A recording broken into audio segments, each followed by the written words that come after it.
The Trump effect is already visible. Dialogue is officially winning over conflicts and wars.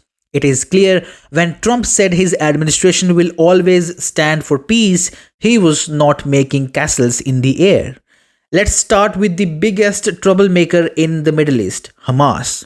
This Iran backed proxy has now openly declared it wants peace with Israel and is asking for Trump's help. Hamas political bureau member Basim Naim told news agency AFP Hamas is willing to reach a ceasefire in the Gaza Strip if a ceasefire proposal is presented and on the condition that it is respected.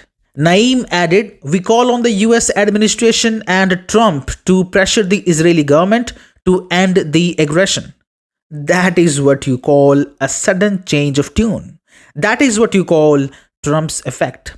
The same Hamas that was vowing to raise Tel Aviv to ground is now asking for a truce. The same is the case with Iran, the puppet master. The Shiite nation's envoy in the UN recently met with biggest Trump ally Elon Musk in the US. You can only imagine why Iran agreed to meet with the incoming Trump administration. Trump is expected to give Israel a free hand vis-a-vis dealing with Iran and its proxies. In fact, Trump also backed the idea of launching strikes on Iran's nuclear and oil sites last month.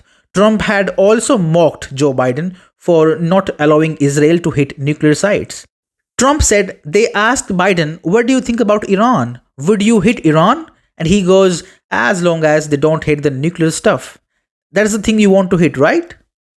For Iran, the threat is real. Like Biden, Trump does not believe in the strategy of having a no strategy, and that is exactly what Musk might have told the Iranian envoy.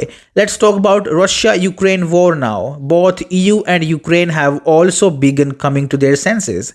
EU's biggest economy, Germany, is the first one to blink.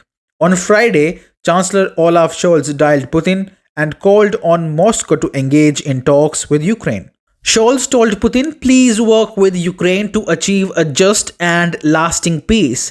The bellicose Zelensky too is a changed man now. He hoped last week that Trump's election could expedite the end of the war.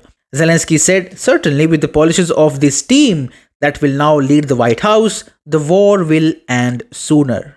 Wow. Zelensky is praising the Trump team now after calling the incoming Vice President JD Vance too radical before the elections. The comedian said he was now eager for peace talks. He said, "We will do everything that depends on us to ensure a meeting." The belligerent EU is also rooting for peace now. That's the news. Look at this. EU now wants Trump to push for peace and end the costly war as soon as possible. The EU knows if Trump fails to end the war and refuses to fund the war at the same time, European economies will have to make up for any gap in American aid. EU does not have pockets as deep as the US. EU economies are falling apart, be it France or Germany.